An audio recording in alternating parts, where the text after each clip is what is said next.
Here it is, one of the most talked about new bikes of 2025. There's already a 6 to 8 week wait here in Portugal, and you can see why. It looks great, it's well built in Japan. Yes, bikes sold in Europe and Australia are built in Japan. It comes with legendary Honda reliability and dealer backup, and at just €4,500 or under £4,000, it's extremely well priced. I could buy 4 for the price of my Tiger 900, so what's not to like? Well, that's what I'm about to find out. The main question being, I think, is 21 horsepower enough on European roads? Well, it's a tale of two halves. I first decided to head into the centre of this small Portuguese town, Tavira, not far from the Spanish border, as I reckon that a lot of these bikes will be bought for urban and peri-urban duties.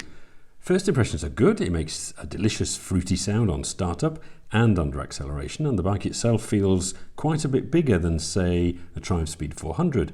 My 6'2" frame doesn't feel cramped at all, and the riding position is quite vertical with no significant lean down to the bars. The analog speedometer is legible, and the LCD provides a gear indicator, fuel gauge, range, trip meter, average and current fuel consumption, and a clock. However, you do not get a rev counter, which you only miss when you don't have. More on that in a minute. While we're on the subject of fuel consumption, I averaged, at least according to the trip computer, a remarkable 2.7 litres per 100 kilometres, which is 100 mpg UK or 87 US.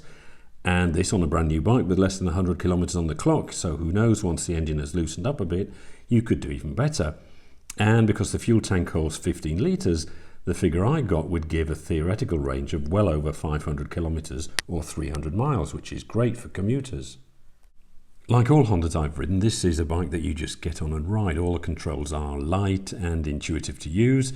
The clutch is light, gear change is firm but simple, easy to engage. Grip from the chunky Metzeler Tourance neck ties is faultless. The wheels have been, I think, lifted from the NX500 or maybe the CB500X, so you get a more touring stroke adventure 19-inch up front.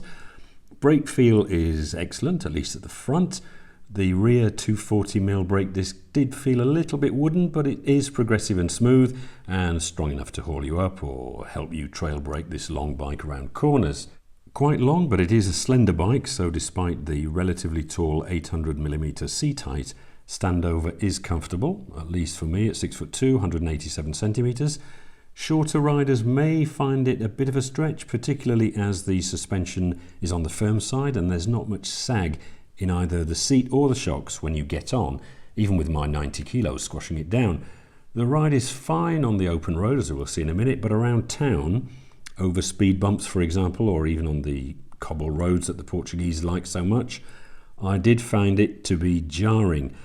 Now, I'd read about this on forums while researching the bike, and owners have suggested, somewhat counterintuitively, increasing the preload on the rear shocks. So, halfway through the test ride, I parked up and used the C-spanner from the tool pouch to set the preload to maximum. This is the only adjustment available, front or back, but I have to say that it did make the ride feel appreciably plusher, with bumps now being absorbed rather than clattered over. As I mentioned, it is quite a substantial bike for such a small engine. Wheelbase, for example, is 1440mm, which is 60mm longer than a Triumph Speed 400, and perhaps the GB's most immediate competitor, the Royal Enfield Hunter 350. It's also 3 centimetres more than my Speed Twin 1200, so you can see this is a long bike. You certainly feel as though the dash is in front of you, for example, where on the Speed 400 it almost feels as if it's under your chin.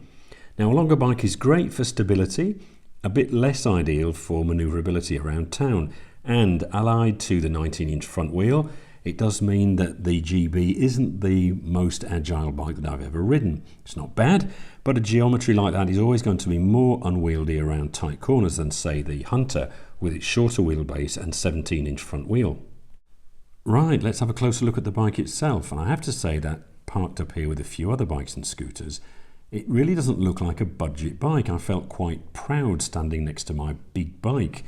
Its overall size, fit and finish on obvious components like the seat and the paintwork on the tank give it an air of being a substantial piece of engineering, a bit like a Triumph Bonneville, which costs twice the price. Personally, I think it looks even nicer in the light grey or this baby blue, which would be my pick. The chrome work does stand out more on the black, of course, and it's always a great base for some customization work, but I think the lighter colours suit the bike's personality better and remind me of these ad campaigns that Honda ran in the 60s and 70s. But it's the attention to detail that really surprises at this price point. Billeted alloy cotton reels to tie down luggage, a locking side compartment to hold the tool set, centre stand, LED lights, fork gaiters, raised badges, and even a lockable helmet holder. The seat also looks and feels very premium to the touch. Nicer than the one on my Speed 1200, in fact. It almost looks like an optional comfort seat, but no, this is what you get thrown in as standard. As mentioned, it is on the firm side though, but after an hour of riding I wasn't getting any numbness through my backside, which is a good indicator of all-day comfort. The bars, grips and switchgear all feel decent quality, and going on first impressions, I'd say the GB is on a par with the Triumph 400s and a notch above Royal Enfields in terms of the fit and finish. It remains to be seen, of course, how all these shiny components will fare in a damp North European winter, as Honda has been taking its eye off the ball recently. The spokes on my 2023 Transalp 750, for example, had begun to show signs of tarnishing after only 6 months in warm, dry Portugal. Overall, though, the GB350S is a pleasingly designed, well-equipped and well-put-together bike that, like the Triumph, belies its ultra-competitive price point. It's easy to just jump on and ride around town, but with 21 horsepower, what's it going to be like on the open road? Okay, let me say straight off the bat that the Honda GB350S can cope with the open road. If you're not looking for adrenaline rushes, high-speed overtakes, or drag races with sports cars at the lights, you'll be fine on this. There's a fair wodge of low-down torque, and the addictive exhaust note encourages lower speeds and revs anyway. I wouldn't call the acceleration brisk, but there is some. On an extremely unscientific drag test, I estimated the 0 to 100 km per hour, 0 to 60 miles an hour, at about 12 seconds, so roughly the same as an average family car. I have to admit, though, that I was hoping for a little more. You see, the GB weighs in at 178 kilos wet and puts out 21 horsepower and 29 newton meters of torque.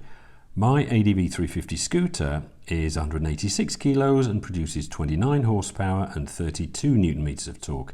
So really quite similar figures. Now, I know the ADV has the advantage of a continuously variable transmission compared to the GB's 5-speed manual box, which has relatively short first and second gears but a relatively tall power zapping third, fourth and fifth.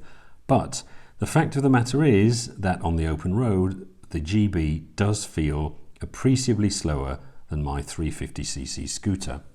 A couple of examples to illustrate my point. While I was trying my very unscientific 0 to 100 kph timed run, I was in second gear, full throttle, and all of a sudden the bike began to vibrate.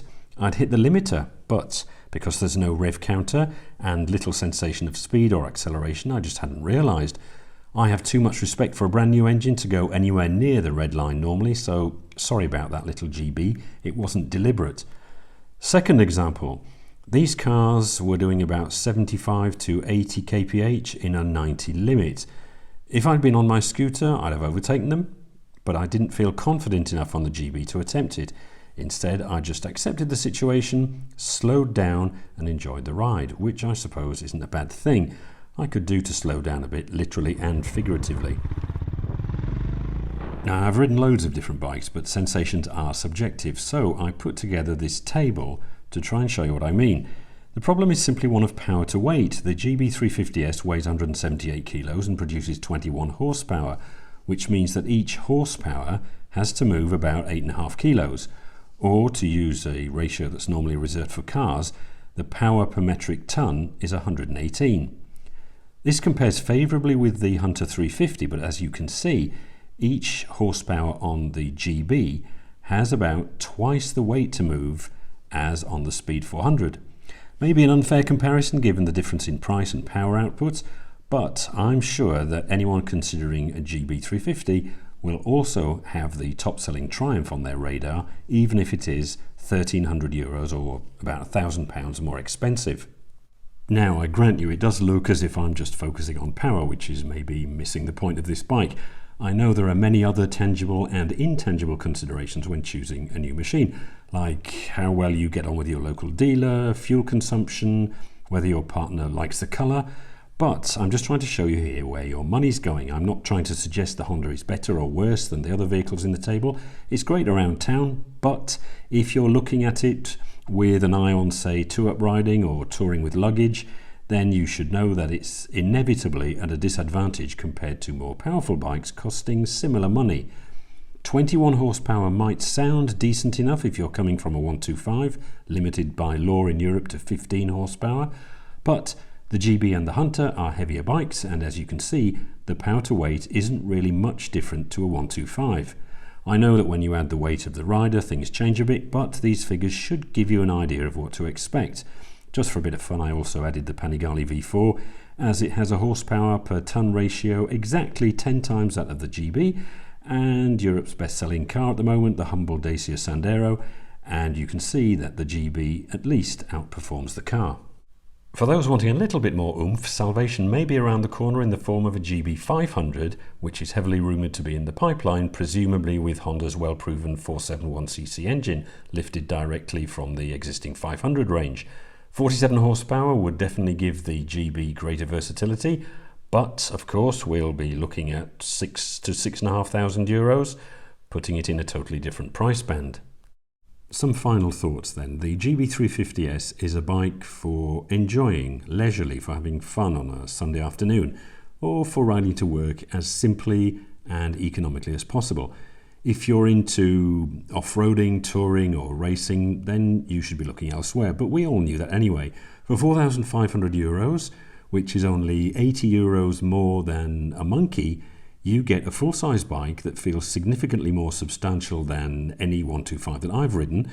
It's got almost twice the power of a 125-2. It's well screwed together in Japan, uses decent components like Metzeler tyres, is super economical and easy to ride, and can be serviced at any of Honda's 30,000 dealers around the world. So the final verdict. Well, I would choose the GB350 over a 125, and I would choose it over the Hunter too, which is slightly down in terms of fit and finish. I'd also take the GB over a similar spec or price Chinese bike, if only for the Honda reliability and dealer network. Regular viewers will remember that I've owned both the Monkey and the Grom, which I found fun but ultimately not quite versatile enough. So I did think about buying one of these GB350s as a full-size Monkey, as it were, that I could enjoy pootling about on and maybe even customise and feature from time to time on the channel. But no, I won't be doing that, I'm afraid. In a nutshell, what's holding me back is the limited power and the relatively firm ride. I'd rather wait to see what a GB500 brings to the table, and if I absolutely had to choose a bike at the moment in this category, I think I'd try and find a year-old low-mileage Triumph Speed 400 for similar money, or try and save up the extra £1,000 for a new one. This little Honda has many qualities, make no mistake, and I did enjoy the test ride, but I don't think it's the best choice out there, at least for me. Anyway, that's all for today. Let me know whether you'd prefer a nearly new low-miler or this brand new Honda if you had around 5,000 euros to spend. And as always, thanks for watching.